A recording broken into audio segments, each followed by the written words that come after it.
Welcome to Secaucus Junction, the center of New Jersey transit.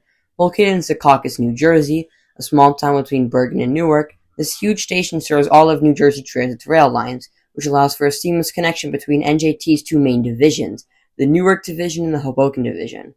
However, one thing that Secaucus is generally downed on for is the lack of other modes/other agencies you can connect to. What do I mean by this? Well, let's take a nearby station for example. As you can probably piece together, we're in Newark Penn Station. Newark has a ton of transfers you can make. It has a large bus terminal, connection to the Newark Light Rail, which can take you to Newark Broad, the other main station in Newark, and PATH. PATH, or the Port Authority Trans-Hudson, is a subway-like system operated by the Port Authority of New York and New Jersey. In fact, PATH is actually the only subway that connects the Jersey side to New York City itself. PATH has 4 lines/levels of service. Newark to World Trade Center, Hoboken to World Trade Center, Hoboken to 33rd Street, and 33rd Street to Journal Square. It connects with a lot of New York City subway lines, which allows you to travel all the way from Queens to Newark, New Jersey via PATH and the 7 train. Speaking of the 7 train, the 7 train was almost extended into New Jersey. So, let's move on to the next part of this video, the part that you've probably been waiting for.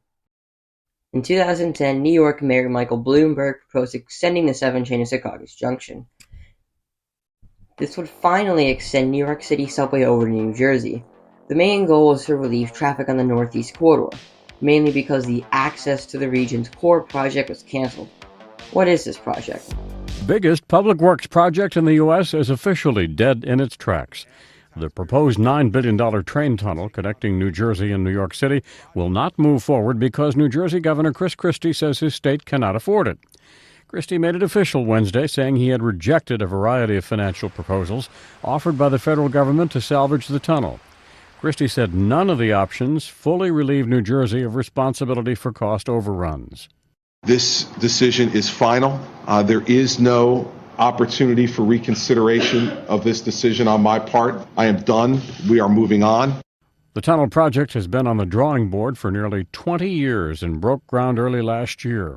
Supporters say it would create more than 6,000 jobs and ease train delays in a region with one of the nation's longest commute times. This project was to increase New Jersey transit capacity between Penn Station and Newark, which would extend the tunnels under the Hudson.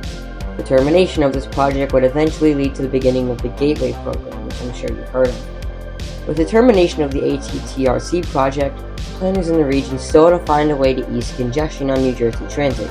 Keep in mind this was before the Gateway program began. The city actually spent $250,000 to conduct studies to see how feasible the project was. Sadly, in October 2011, Bloomberg basically turned a 180 and said, "Screw this." NJ Governor Christie, the same guy who ultimately canceled the Access to the Region's Core project, also turned his back.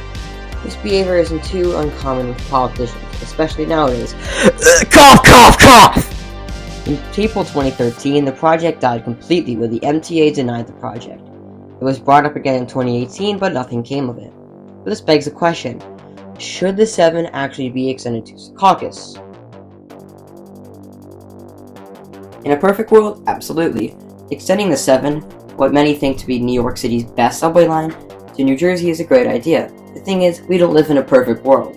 The MTA just doesn't have the money or the desire to do the extension. If congestion pricing goes through, which hopefully it does, then mainly this could happen in the future. The MTA needs to focus on the projects that actually matter right now, like the 2nd Avenue subway and all the other crap they need to do. After that, and when the governor of New York isn't a freaking spineless coward who doesn't give 2 F's about the people she governs, and will break her back easily at some dumbass NIMBYs, we'll see. Another point is that Secaucus just isn't the place to put the 7. Bayonne is actually a better place to put the 7, as it gives a better connection and will likely draw more ridership than Secaucus ever would. Secaucus is, at the end of the day, a station for people who are transferring to other lines so they can get places their line doesn't go. The people who think Secaucus does need more lines don't know anything about Secaucus or the region likely. Secaucus just doesn't need more modes of transit, nor more agencies going to it. If you really want transit to Secaucus, you could do a branch off path to Secaucus, but again, no one's going to ride it because they could just take NJ Transit.